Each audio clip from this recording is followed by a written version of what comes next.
하박국 3장 말씀을 전하겠습니다. 말씀 제목은 내 구원의 하나님을 기뻐하리로다.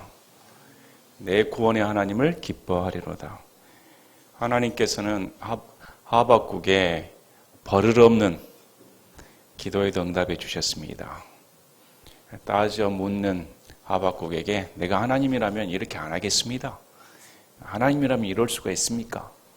이렇게 삿대질하는 기도입니다. 그런 기도에도 하나님께서 응답해 주셔서 하나님은 어떤 분이신가 가르쳐 주십니다. 망대에 서서 하박국이 응답을 받은 것은 우리 하나님께서 의인은 자기 믿음으로 산다는 겁니다. 죄를 안 짓는 사람이 의인 아닙니다. 성경에서 의인은 믿는 자가 의인입니다.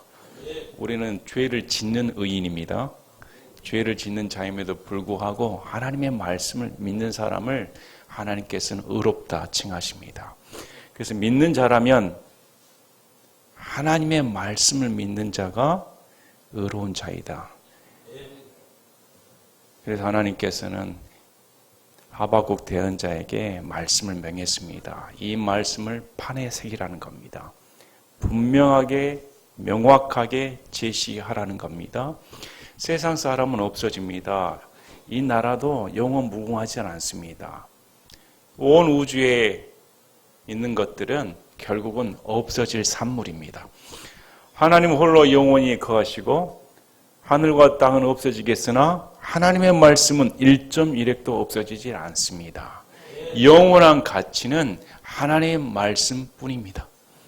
그래서 우리가 믿고 추구해야 되는 것은 하나님 말씀입니다.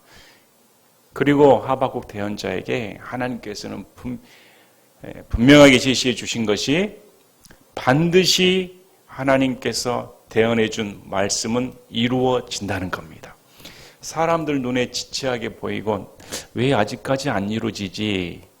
이런 조급한 마음이 드는데 하나님께서는 조급할 필요 없다. 절대 지체하지 않는다. 반드시 그 일은 이루어진다. 우리 히브리서 10장 37, 38, 39절을 보면 조금만 있으면 오실 분께서 오실 것이요 지체하지 아니하시리라. 이제 의인은 믿음으로 살리라. 그러나 어떤 사람이 뒤로 물러가면 내 혼이 그를 기뻐하지 아니하리라. 그러나 우리는 뒤로 물러가 멸망에 이른 자들에게 속하지 아니하고 믿어서 혼의 구원에 이른 자들에게 속하느니라. 지금 우리 신약 성도들은 예수님의 재림을 꿈꿉니다. 예수님의 재림을 기대합니다. 성경에서 지체하지 않고 그분께서 이 땅 가운데 재림하신다. 먼저 공중에서 신부인 교회 성도들을 불러 공중에서 주님을 만나 혼인잔치가 벌어진다는 겁니다. 그리고 그 혼인잔치 후에 지상에서 7년 환난이 끝나면 우리들과 더불어 천사들과 더불어 이 지상을 우리 예수님께서 1000년 동안 다스리는 그야말로 문자 그대로 천년 왕국이 펼쳐진다고 성경은 말씀을 합니다. 이것은 절대 지체하지 않는다. 반드시 이루어진다는 겁니다. 그래서 우리가 갖는 소망은 이 세상이 아닙니다. 이 세상의 권력, 이 세상에 누리는 소망, 이것이 전부가 아닌 겁니다.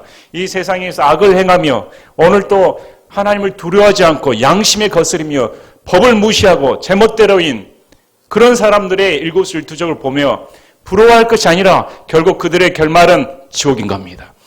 지옥에 갈 그들의 운명을 부러워하지 마십시오. 우리는 그런 사람들과 더불어 같은 길을 가는 사람이 아닙니다. 길이 다른 겁니다. 이 길은 좁은 길이고 생명의 길이며 예수님과 함께 고난받는 길이며 결국은 믿음의 길입니다.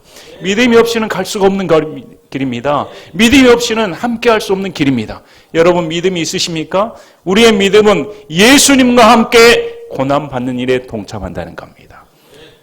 그래서 적극적으로 우리가 예수 그리스도의 길에 동참해야 되며 하나님께서 말씀하신 대로 반드시 이루어지신다.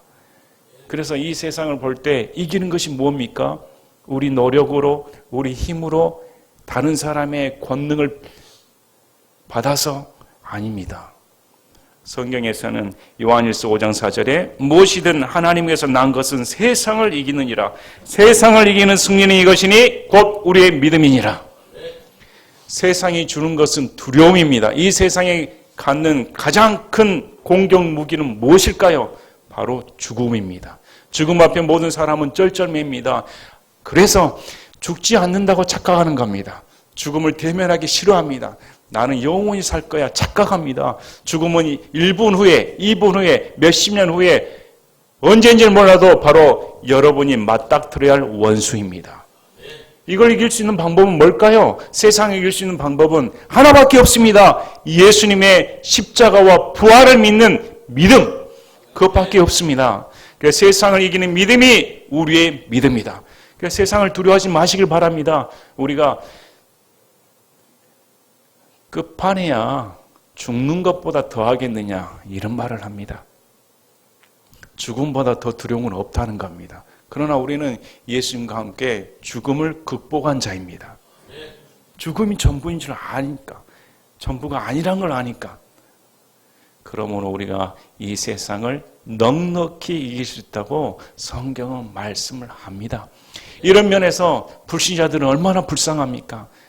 얼마나 불쌍합니까? 뭘 믿고 살까요? 나는 내 팔의 힘을 믿고 산다. 얼마나 어리석은 자입니까? 금방 청도 번개가 치고 상황이 어려우면 마음이 요만큼 대신 한 주먹밖에 안 되는 인생 아닙니까? 그러나 믿는 자들은 세상에 굴하지는 않습니다. 환경에 굴하지는 않습니다. 하나님께서 계시니까. 그래서 하박국 대언자에게 하나님께서는 어떤 분인가 2장 말씀을 통해 계시해 주셨습니다.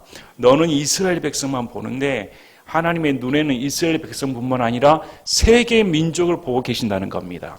너는 이스라엘 백성만 경영하고 이스라엘 백성만 잘 되면 좋다고 생각하는데 하나님께서는 이스라엘 백성의 번영만 누리는 것이 아니고 온 세계 인류까지 다 개관하고 계신다는 겁니다. 온 우주 만물을 지배하고 계신다는 겁니다. 우리의 생각의 눈이 튀어야 됩니다. 아직도 내 가정, 내 민족, 나밖에 모르는 신앙은 하나님을 결코 알 수 없습니다. 우리의 마음이 열어져서 온 우주 만물을 지금도 역사하시고 계시는 하나님의 전지전능하심을 볼 때, 정말 놀라우신 분이구나. 내 인생 가운데 고난의 작은 것들, 내 인생 가운데 어려운 환경들이 그냥 얻어진 것이 아니고 이걸 통해 하나님께서는 어떤 역사를 이루어주신가. 그래서 하나님은 선하신 분이란 겁니다. 내 인생 가운데 하나님은 손으로 갚아주신다. 하박국 대언자는 왜 바벨론을 멸망시키지 않습니까? 더 악한 족속 아닙니까? 그래서 하나님께서는 바벨론 가만히 내버려 두지 않는다. 하나님의 도구일 뿐이지 결국 하나님을 대적하는 모든 민족들은 다 심판받는다는 것을 가르쳐 주십니다. 공의의 하나님이 누구신가 가르쳐 주시는 겁니다. 그래서 하박국이 이 말씀을 듣고 3장에 이제 원망에서 벗어나 찬양의 목소리를 내는 겁니다. 의문에서 벗어나 응답받은 것에 대한 기쁨의 찬양을 올리는 겁니다. 우리는 하박국처럼 살아본 적이 없습니다. 아직도 하박국처럼 그의 마음 가운데, 중심 가운데 깊이 들어가 본 적도 없습니다. 우리가 하박국의 이 찬양을 알려면 하박국처럼 돼야 되는 겁니다. 그러나 우리는 그런 환경에 직면해 있지도 않습니다. 그럴 만한 믿음의 사람도 못 됩니다. 그만한 하나님과의 깊은 관계성도 없습니다. 그래서 말씀이 우리 마음 가운데 새겨지지 않는 겁니다. 내가 정말로 하박국의 심정을 가지고 하박국처럼 뜬 눈으로 밤을 새우며 이 나라 이 민족을 위해 무릎을 꿇고 가슴을 찢어가며 애통해하며 기도하며 또 악을 멸시하는, 악을 미워하는 그런 감정으로 충만했다면 하박국 말씀이 쏙쏙 들어올 겁니다. 왜 이게 팽개쳐버릴까요? 하박국의 심정이 없기 때문입니다. 그래서 저도 말씀을 증거하는 것이 굉장히 부담스럽습니다. 왜? 내 인격이, 내 성품이, 내 믿음의 정도가 하박국처럼 될 수가 없으니까. 그럼에도 말씀을 증거하는 것은 이 시대를 보시길 바랍니다. 이 나라가 돌아가는 걸 보시기 바랍니다. 하박국이 처한 시대와 동일하다는 겁니다. 법은 무너져버리고 하나님을 두려워하지 않습니다. 양심은 오늘 기도하시는 이 나영재님 기도 말씀처럼 인두로 지져버리는 것처럼 양심을 저기다 강에다 다 버려버린 것 같습니다. 어떻게 저렇게 뻔뻔스러울 수가 있을까? 그런데 더 기가 차는 노릇은 그런 사람을 따른다는 겁니다. 속이는 자는 원래 나쁜 사람이니까. 근데 속는 자는 누구입니까? 왜 그렇게 분별력이 없을까? 끼리끼리 논다는 겁니다. 자기가 원하는 사상 따라서, 자기가 원하는 사람 따라서 그렇게 줄을 서는 겁니다. 여러분, 누구에게 줄을 서겠습니까? 성경에 줄을 서십시오. 성경에서 뭐라고 말씀하시는가? 하나님 편에 서시기를 바랍니다. 우리 이제 하박국 3장 말씀을 보시면서 참 하나님께서 이 하박국 3장 말씀을 통해 진정한 신앙이 무엇인가? 정말 나에게 이런 신앙이 있을까? 이런 감격에 한번 젖어봤으면 좋겠습니다. 그런데 감격에 젖어보려면 하박국의 눈물이 먼저 나와야 되는데, 하박국의 아픔이 먼저 나와야 되는데, 하박국이 이런 감격에 젖을 수 있는 이유는 기도했기 때문입니다. 남들이 잘 때, 남들이 평안하다 할 때, 남들이 세상 꿈에 젖어 그냥 나 몰라라 할 때, 다른 사람들 일이야.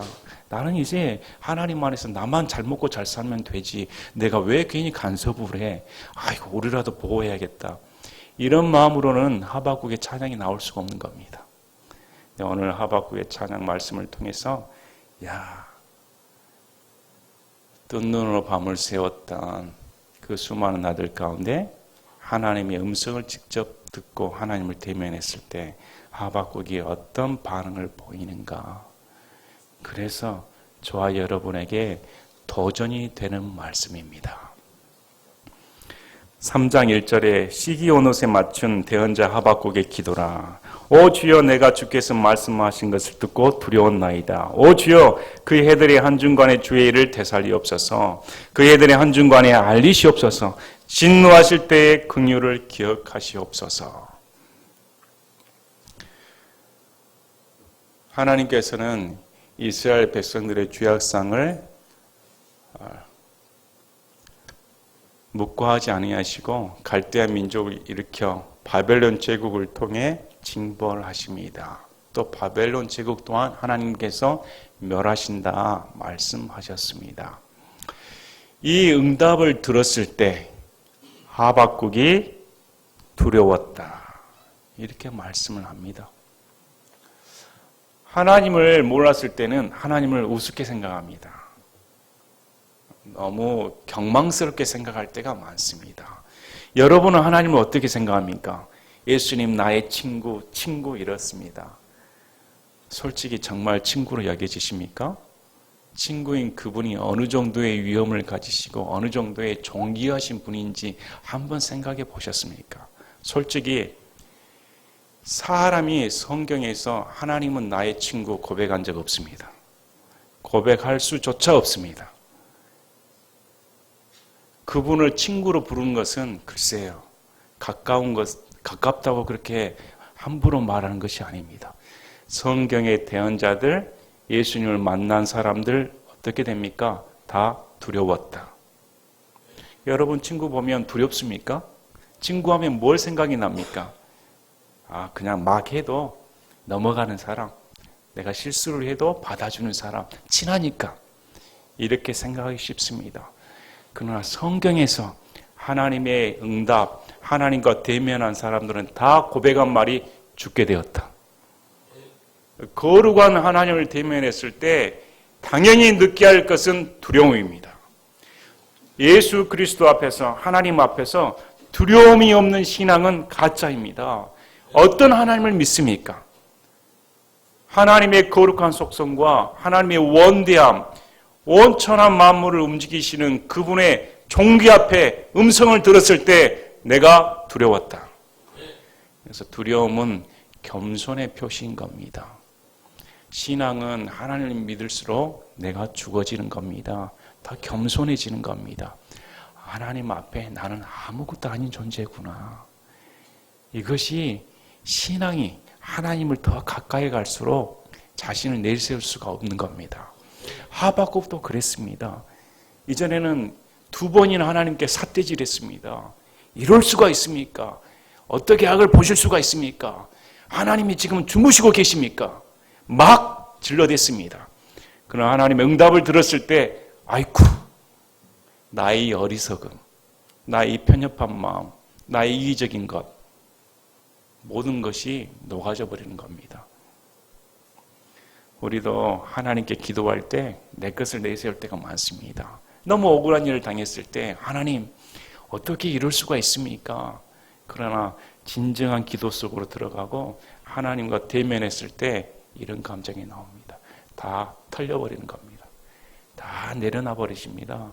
다 내려지고 하나님이 진짜 하나님이십니다. 상황은 변한 것이 없는데, 상황은 나은 것이 없는데 하나님을 대면했을 때 하나님 맞습니다. 이런 경외감에 사로잡히게 됩니다. 여러분이 꼭 하나님의 말씀 앞에 경외감에 사로잡힌 여러분이 되셨으면 합니다. 그래서 이 경외감에 사로잡힌 하박국이 기도를 합니다. 이 기도가 중보기도입니다. 민족들을 위한 기도입니다. 하박국은 하나님께서 이스라엘을 징벌하신다는 말씀을 들었습니다. 그 징벌이 하나님이시니까 철저하게 행해지신다는 것을 알았습니다. 그래서 하박국이 하나님께 진노를 행하는 그 기간 동안에 중간에서라도 우리를 기억해 달라는 겁니다. 하나님 그런 분 아닙니까? 하나님께서 바벨론을 멸절시키기로 이런 기간을 정했다면 좀 짧게 해주시길 바랍니다. 하나님께서는 바벨론을 통해 역사를 일으키신 것을 인정합니다. 저는 그걸 인정을 합니다. 그런데 하나님, 이스라엘 백성을 조금 봐주세요. 긍휼을 베풀어 주시길 바랍니다. 다시 살려주시길 바랍니다. 짓밟아 버리지 마시고 부흥시켜 주시길 바랍니다. 이렇게 믿음의 표현을 넣는 겁니다. 이 세상은 하나님의 대적하는 악의 세력입니다. 결국은 하나님께서 멸망시킵니다. 성도들이 이럴 때가 있습니다. 하나님께서 이 나라 이 민족을 심판하실 거야. 그래, 심판받아야 마땅해 하는 걸 보니까 이것은 나라도 가만히 내버려 주지 않겠다. 그래서 하나님께서 심판하시겠다 하면 잘됐다. 이제 하나님께서 하실 일이니까 상관없죠. 그러나 하박국은 이런 태도를 취하지 않았다는 겁니다. 하나님, 이 나라 이 민족을 심판하시다 하더라도 불쌍히 여겨주셔서 살려주시길 바랍니다. 이렇게 다시 기도를 했다는 겁니다. 여러분 그러시길 바랍니다. 세상을 저주하고 증오하는 것은 쉽습니다. 그냥 삿대질하긴 쉽습니다. 그러나 그걸 내 품에 안고 하나님 편에서 중보기도하는 마음은 어렵다는 겁니다. 그래서 하박국이 그래서 위대한 사람입니다. 하나님께서 이스라엘을 위한 긍휼을 반드시 진노 기간 중에서라도 기억해 주시고 행해 주시기를 바랍니다. 하고 그 다음 장부터 나오는 것이 하박국이 출애굽의 사건을 떠오릅니다. 여러분 인생이 힘들 때 우리에게 힘이 되어주는 것은 이전에 하나님께서 우리를 어떻게 구원시켜 주셨는가, 어떻게 하나님께서 나를 보살펴 주셨는가 되돌아보며 그 하나님께서 지금의 어려운 순간에서도 역사해 주셔서 이번 어려움에서도 나를 건져주실 거야, 이렇게 고백을 하게 됩니다. 하박국이 그랬다는 겁니다. 지금 바벨론 제국이 쳐들어와 이스라엘을 멸망시킬 겁니다. 그런데 하나님께서는 과거에 이집트 백성에게 사로잡혔던 노예나 다름없었던 이스라엘 백성을 모세를 통해 기적적인 사건으로 출애굽시켜 주셨습니다. 그리고 가나안 징벌 동안 하나님께서 가나안 민족을 멸절시켜 주시고 그 땅을 차지할 수 있는 놀라운 은혜를 베풀어 주셨습니다. 그런 과정을 하박국이 시로 노래를 합니다. 은유를 통해서 하나님의 놀라운 은혜를 찬양합니다. 왜 이렇게 되냐면 이런 역사를 바벨론에게 사로잡힌 이스라엘 백성에게도 제2의 출애굽 역사를 일으켜 주신다는 겁니다. 그리고 이것은 궁극적으로 어디까지 나아가냐면 죄 가운데 사로잡혀 있던 마귀의 종이었던 우리를 궁극적으로 하나님께서 예수 그리스도의 십자가와 부활 사건을 통해 영원히 하나님 왕국에 들어갈 수 있는 은혜의 길을 펼쳐주시겠다. 거기까지 나아갑니다. 출애굽의 놀라운 역사를 펼쳐주신 하나님이 하박국이 찬양한 하나님이었다면 바로 저와 여러분의 하나님이 출애굽시켜주신 하나님입니다. 자, 3절에 하나님께서 대만에서 오셨고 거룩하신 이께서 바란산에서 오셨도다. 셀라. 그분의 영광이 하늘들을 덮으며 그분의 찬양이 땅에 가득하도다. 이 말씀은 신명기 33장 2절 말씀을 옮긴 말씀입니다. 신명기 33장 2절에 그가 이르되 주께서 시내에서 오시고 세일에서 일어나 그들에게 오시며 바란산에서부터 빛을 내시고 수만 성도와 함께 오셨는데 그분의 오른손에서 그들을 위하여 불같은 율법이 나왔도다. 에돔 땅에 속한 이 바란산에서 하나님께서 놀라운 율법을 제시해 준 것을 지금 하박국이 출애굽시켜주신 하나님의 영광에 대해 찬양하는 겁니다. 그분의 광채는 빛과 같고 뿔들이 그분의 손에서 나와 그분께 있나니 거기에 그분의 권능이 감추어져 있도다. 하나님의 권능은 감추어져 있었습니다. 그러나 그것이 드러날 때가 있다는 겁니다. 역병이 그분 앞에서 나갔고 타오르는 숯이 그분의 발에서 나왔도다. 모세 출애굽 때 이집트 재앙을 언급하고 있습니다. 그분께서 서서 땅을 측량하셨으며 그분께서 바라보시고 민족들을 쪼개어 몰아내시며 용존한 산들이 흩어졌고 영원한 작은 산들이 엎드렸나니 그분의 길들은 영존하는도다. 가나안 족속들을 몰아내시고 하나님께서는 가나안을 이스라엘 땅에 넘겨주셨습니다. 내가 고통 중에 있는 구산의 장막들을 보았나니 미디안 땅의 휘장들이 떨었도다. 홍해 건너편에 있었던 구산과 미디안 땅 이방 족속들이 하나님의 놀라운 역사를 보고 떨었다는 겁니다. 주께서 그 강들을 불쾌히 여기셨을까? 주께서 그 강들에게 분노하셨나이까? 주께서 그 바다에서 진노하셨으므로 주의 말들을 타시며 주의 구원의 병거들을 타셨나이까? 홍해 사건을 말씀하고 있는 겁니다. 요르단 강 사건을 말씀하고 있는 겁니다. 하나님께서 강을 열어버리시고 바다를 열어서 이스라엘 백성들이 탈출하는 놀라운 기적을 베푸셨다고 말을 하고 있는 겁니다. 지파들에 관한 맹세, 곧 주의 말씀에 따라 주의 활이 아주 활집에서 나온나이다. 셀라. 주께서 강들로 땅을 쪼개셨나이다. 지파들에 관한 맹세, 하나님께서 아브라함에게 가나안 땅을 주시겠다고 말씀하셨습니다. 그 맹세대로 우리 하나님께서 활을 화살통에서 끄집어내어 쏘셨다는 겁니다. 여기서 보면 이 하나님을 강한 용사로 말씀을 합니다. 그래서 무기가 나옵니다. 화살이 나오고 창이 나오며 주의 막대기들이 나옵니다. 실제적으로 하나님께서 용사가 되어 주셔서 이스라엘 백성들을 위해 대신 싸워 주셨다는 겁니다. 누구 편이란 말입니까? 하나님께서 이스라엘 백성의 편이라는 겁니다. 지금 하나님께서는 하박국 대언자에게 이스라엘 백성을 바벨론 손에 넘겨주겠다고 말씀하셨습니다. 그러나 출애굽 사건을 통해 넘겨주신 그 하나님이 원래는 이스라엘 편이라는 사실인 겁니다. 이걸 우리에게 뭘 말씀해 주신 겁니까? 우리가 고난 가운데 있을 때, 우리가 질병 가운데 있을 때, 악한 자의 모래하게 빠졌을 때, 애매한 고난을 빠졌을 때, 그럼에도 하나님은 여전히 우리 편이시다. 이게 중요합니다. 하나님은 이스라엘 위한 하나님인 겁니다. 마찬가지로 하나님은 저와 여러분에게 택함 받은 자를 위한 하나님입니다. 자, 산들이 주를 보고 떨었으며 물이 넘쳐 흘러 지나갔고 기품이 자기 목소리를 내며 자기 손을 높이 들었나이다. 바다의 벽이 강이 쫙 갈라진 사건을 은유적으로 표현하는 말입니다. 해와 달이 자기들의 초소에서 멈춰 섰다가 주의 화살들의 빛과 주의 번쩍이는 창의 광채로 말미암아 갔나이다. 이 사건은 여호수아 10장 12, 13절입니다.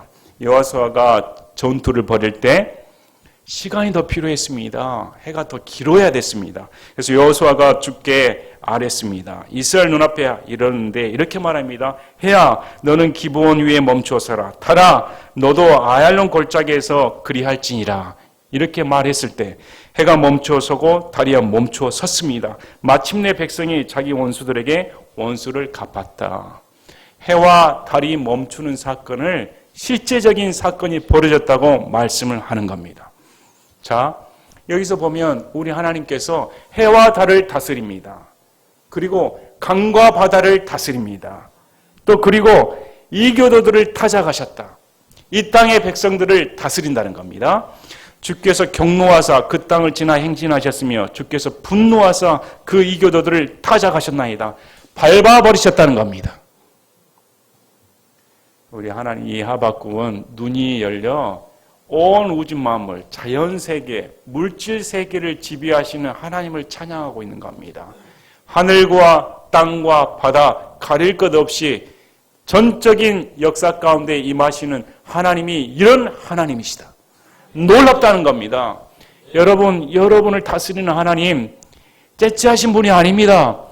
여러분의 생각을 넓히시길 바랍니다. 하박국처럼 눈을 열어 온 우주 만물을 창조하시고 운행하시는 그분이 원수들을 철저하게 박살내신다.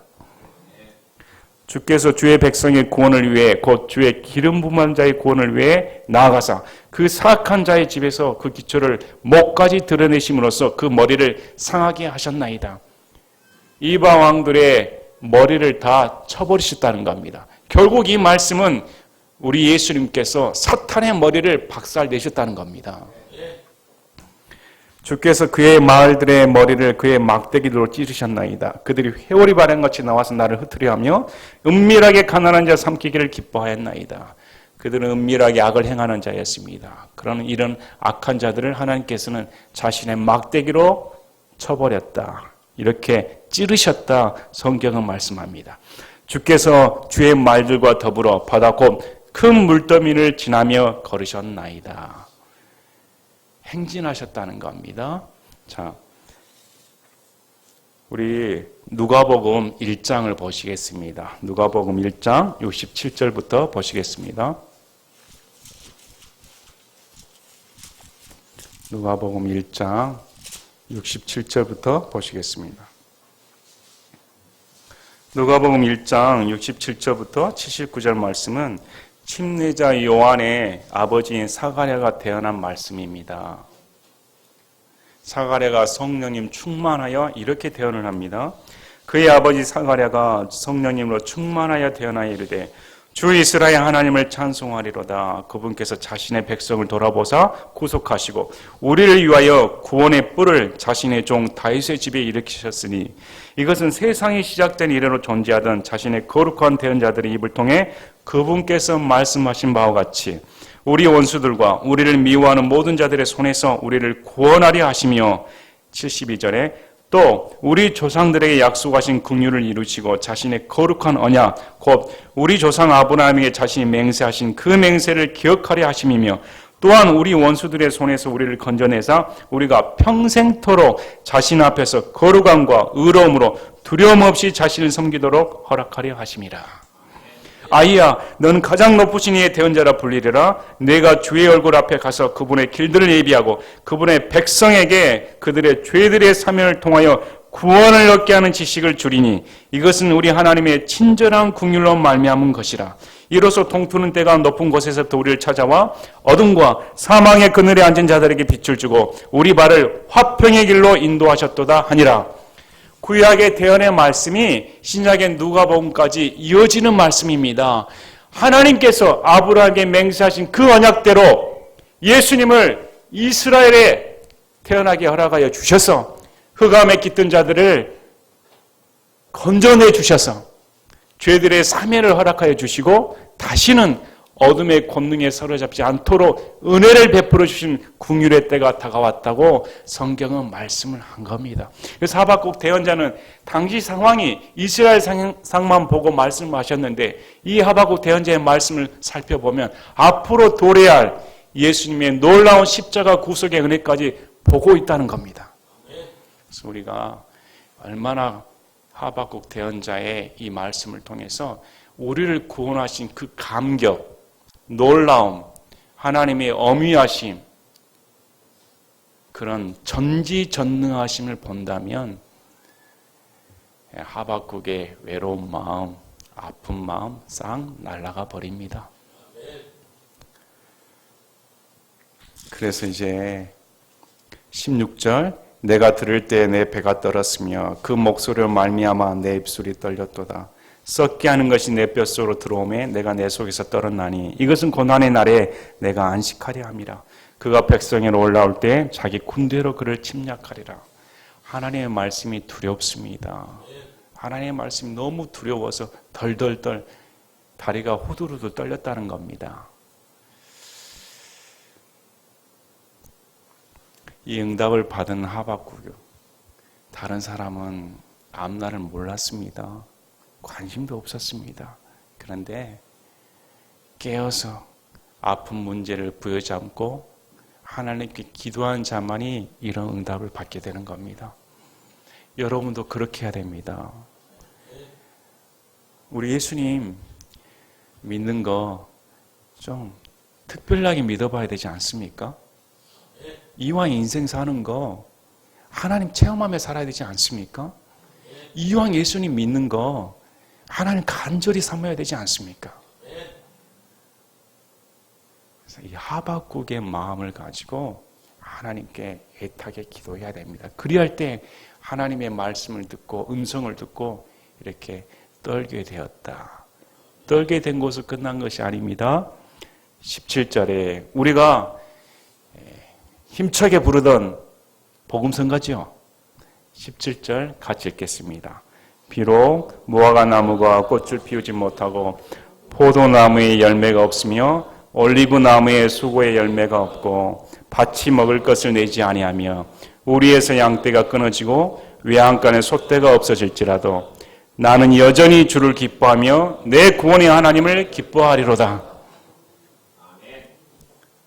이런 출애굽 사건의 놀라운 구원의 은혜를 기억하고 앞으로 이스라엘 백성이 바벨론의 포로 생활을 할지라도 이걸 통해 하나님께서 이스라엘 백성을 통해 영광을 드러내 주실 것이다. 그걸 보고 내 구원의 하나님을 기뻐한다는 겁니다. 이스라엘 백성에게 풍요의 상징은 세 가지 나무입니다. 무화과 나무, 포도나무, 올리브 나무입니다. 주로 농사를 짓고 목축업을 했습니다. 여기 보면 이 세 가지 나무가 다 소출이 없어버립니다. 열매가 없어버립니다. 나주 지역에 배가 많이 유명하지요. 근데 큰 태풍이 와서 배 하나 다 남지 않고 다 그냥 썩어버리고 떨어져 버렸다고 생각하면 배농사 하신 분들의 마음은 어떠겠습니까? 사과가 다 소출이 안 돼버리고 배도 없어버리고 감도 없어버리면 어쩔까요? 아, 폭삭 망했다 이럴 겁니다. 그런데 이제 목축업을 하시는 분들, 우리에서 양떼도 없습니다. 양을 키워야 되는데 양떼가 없습니다. 외양간에 소도 없습니다. 파산이라는 겁니다. 이스라엘 백성들이 잡혀가면 파산 지경이 됩니다. 다 거지꼴이 된다는 겁니다. 이런 절대 절망 속에 빠진다 할지라도 그 상황을 바라보지 않고 하박국이 하는 말은 여전히 주를 기뻐한다.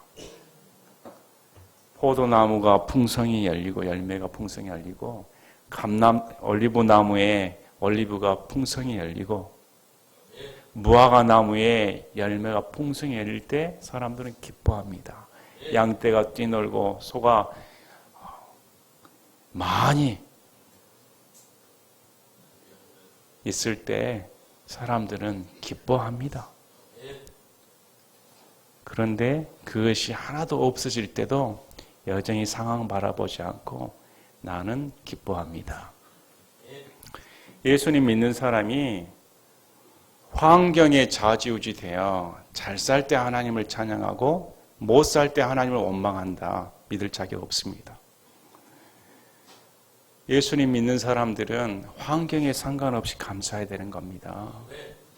환경의 조건에 대해서 감사하는 것은 이방 사람들도 얼마든지 할 수 있습니다. 그들은 점을 치고 무당을 찾아가며 앞으로 이걸 택하면 사업이 번창할 것이다. 실제로 사업이 번창한 사람들 많습니다. 그들은 기뻐합니다. 예수님 믿는 사람이 그래야 됩니까? 예수님 믿는 사람은 사업하고 상관이 없습니다. 예수님 믿는 사람은 세상을 저주하는 자는 아닙니다. 하나님께서 복을 주셔서 잘 살 수도 있고 못 살 수도 있습니다. 그래서 잘 살거나 못 살거나 기쁨의 근원이 무엇에가 있는가? 여러분의 기쁨의 근원이 여러분의 포도나무에 있는가? 무화과나무에 있는가? 올리브나무에 있는가? 아니면 여러분이 숨겨놓은 외양간에 있는가? 여러분이 지금 투자하고 있는 솥대에 있는가? 아니라는 겁니다. 하박국은 뭐라고 말합니까? 나는 내 구원의 하나님을 여전히 기뻐한다. 기쁨의 근원이 내 구원의 하나님. 구원시켜 주신 그 하나님으로 나는 기뻐할 수가 있다는 겁니다. 이것이 불신자와 다른 점입니다. 불신자는 구원받지 못했으니까 이런 감격이 없죠. 그러나 믿는 자는 구원받았으므로 나를 어떤 상황에서 구원시켜 주셨는가. 여러분 돌이켜 보시기 바랍니다. 여러분이 구원받을 수 있다고 생각하셨습니까? 한번 내 자신을 돌이켜 보길 바랍니다. 내 자신을 봐도 나는 도저히 구원받을 수 없는 사람입니다. 기적이 아니고서는 하나님께 나올 수가 없는 사람입니다. 전지전능하신 하나님께서 온 세상 만물을 띄운다 할지라도 이런 강팍한 마음이 하나님께 나올 수는 없다는 겁니다. 사람의 마음만큼 하나님께서 놔두십니다. 사람의 마음만큼 하나님께서 자유의지를 주셔서 선택권을 주신 겁니다. 그런데 우리가 구원받은 것이 얼마나 기적입니까? 얼마나 놀라운 은혜입니까? 예수님 믿는 사람은 그래서 십자가상에서 구원시켜 주신 예수 그리스도의 공로 때문에 어떤 상황에서도 감사할 수가 있는 겁니다.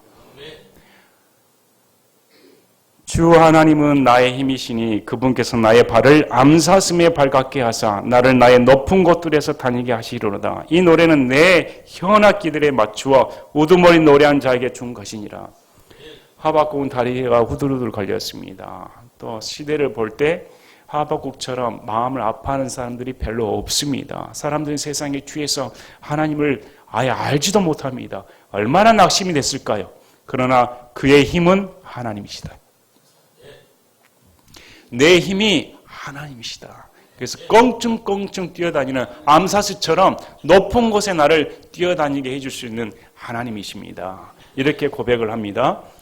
우리 사도행전 16장 23절부터 25절을 보면 빌립보 감옥에 갇힌 바울과 실라의 찬양을 예로 들 수가 있습니다.